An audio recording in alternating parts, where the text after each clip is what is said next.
액션. 자, 척추뼈입니다. 척추뼈. 척추뼈가 이렇게 하나하나 마디인데 탑처럼 이렇게 쌓여 있죠. 예, 이게 하나하나인데 탑처럼 이렇게 정렬되게 쌓여 있습니다. 그럼 뭔가 이렇게 잡고 있다는 뜻이잖아요. 예. 그렇기 때문에 이런 형태를 유지하게 됩니다. 뒤쪽에는 이렇게 막 튀어나온 뼈들이 많아가지고 근육들이 많이 달라붙어요. 예, 이런 게 있으면 근육들이 이렇게 어태치 되기가 좋죠. 앞쪽에서는 매끈매끈 하잖아, 그쵸? 그러니까 이제 앞쪽에서 이제 장기들이 많이 있게 됩니다.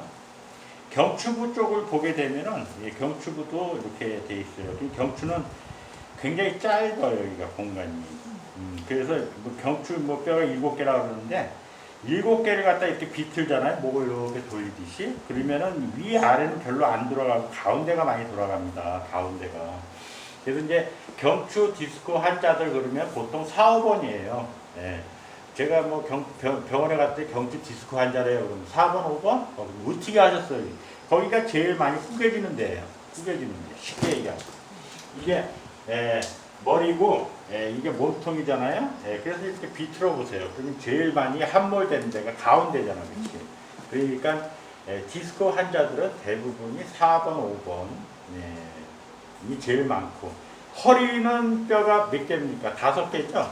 그러니까 역시 마찬가지로 허리도 이렇게 구기면 가운데 부위에 디스크 손상이 많아요. 그게 3번, 4번 보통 그렇습니다. 그래서 허리 디스크 그러면 3번, 4번? 그러면 어떻게 하셨어요? 그러면 경추는 뭐 4번, 5번 이렇게 합니다.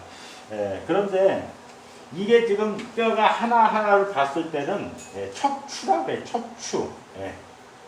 그런데 이거를 갖다 연속으로 마디마디 다 이렇게 해가지고 하나의 기둥처럼 봤을 때는 척추라고 합니다. 척추. 척추하고 척추는 달라요. 그래서 하나하나 볼 때는 척추라고 하는데 척추로 봤을 때는 이제 전체를 다 보는 거지. 그러니까 이렇게 뭐 이렇게 척추를 갖다 이렇게 휠 수도 있다. 이렇게 표현할 수 있죠. 그렇죠?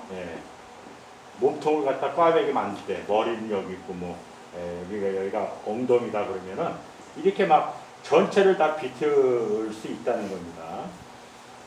그런데 이렇게 되면 여기 안에 이게 각이 달라지잖아요. 각이 이렇게.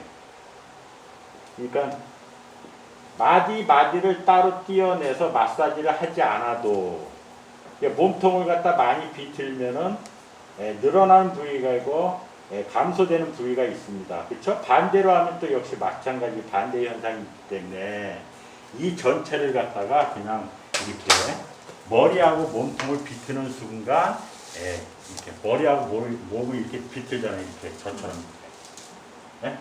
몸은 일로 가고 몸은 일로 가고 이렇게 되면 이 전체가 다 스트레칭이 일어난다는 거예요.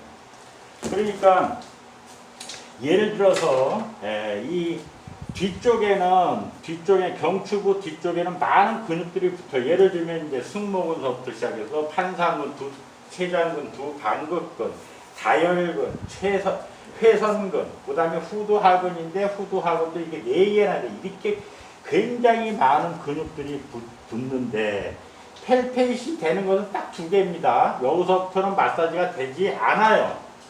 그러니까 마사지 여기다 이제 이렇게 손톱으로 눌러가지고 압을 줘서 뭐 지압 같은 걸 했다가는 지압이나 이제 이렇게 그 뭐 패트리사지 정도 같은 거 가지고는 이 속에 있는 근육을 풀 수가 없으니까 이 근육을 풀려면 어떻게 돼?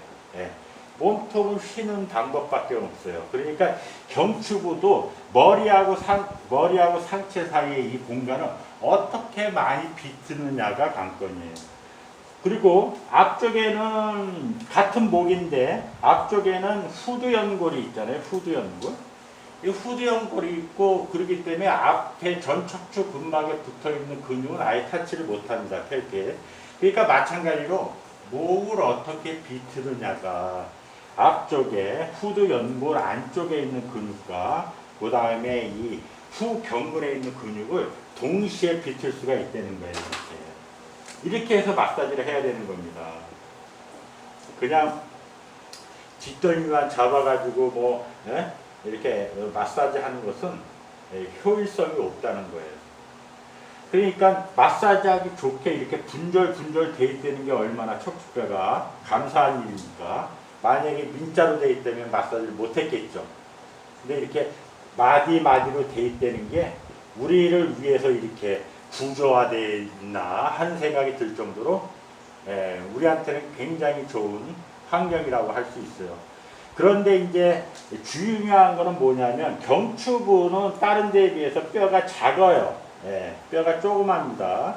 그러니까 뭐 머리통이 이만한데 뼈가 이렇게 작아요. 그러니까 잘못 돌리면은 이 손상이 일어날 수 있고, 그 다음에 이제 여기 추골동맥, 경동맥, 추골하고 이제 경동맥이 이렇게 지나가기 때문에 잘못하면 다쳐요. 영화에서 목을 비틀면 사람이 죽고, 병원에서 목을 비틀면 교정이 돼서 사람이 살고, 그렇게 하지 않습니까, 여러분? 병원에서 이렇게 막 목을 뭐 교정한다고 목을 틀잖아요.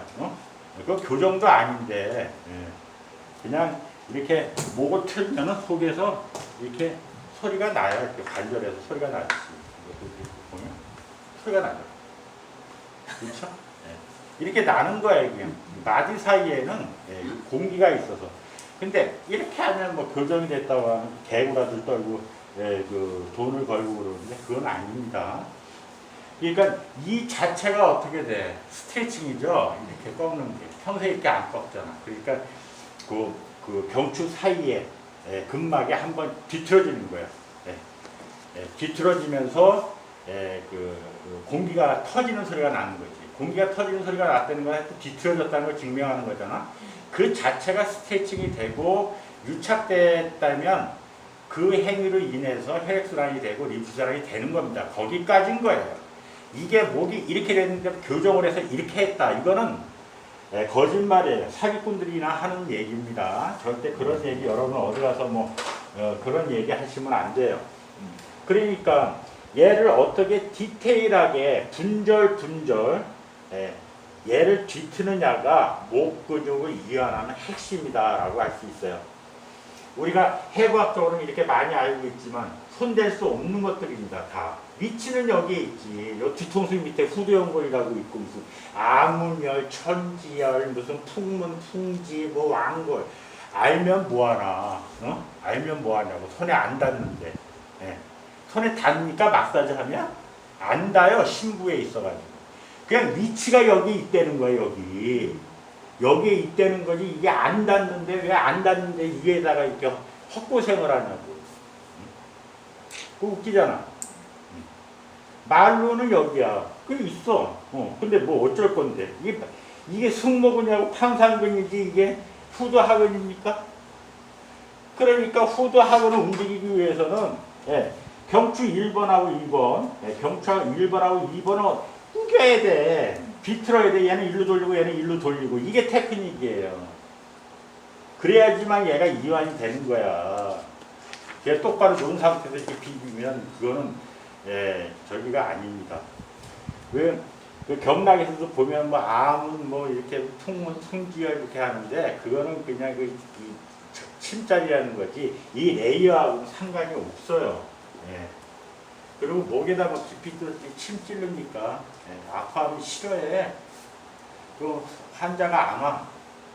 그 껍데기에다 놓는 거야. 침이 유침이 되게. 특침이 움직여야 돼. 이렇게 박아놓으면 침이 움직이지 않죠. 이렇게 박아놔야 얘가 철렁철렁거리면서 움직이잖아. 그럼 얼마나 얇게 찌르는 거야. 그 무슨 효과가 있어. 그거 찌른다고 해서 뭐 기가 뭐 이렇게 기를 봤어? 이거 본 사람 있으면 나오라. 지도 모르는 소리가 아까 마치 옆집 아저씨 얘기하듯이 그냥 허구한날 기타를 이건 해부학하고 기하는 전혀 상관이 없습니다. 자, 어떻게 뒤트느냐 이게 핵심이고 그 다음에 이제 오늘 그 실습을 통해서 실현해 나가도록 하겠습니다.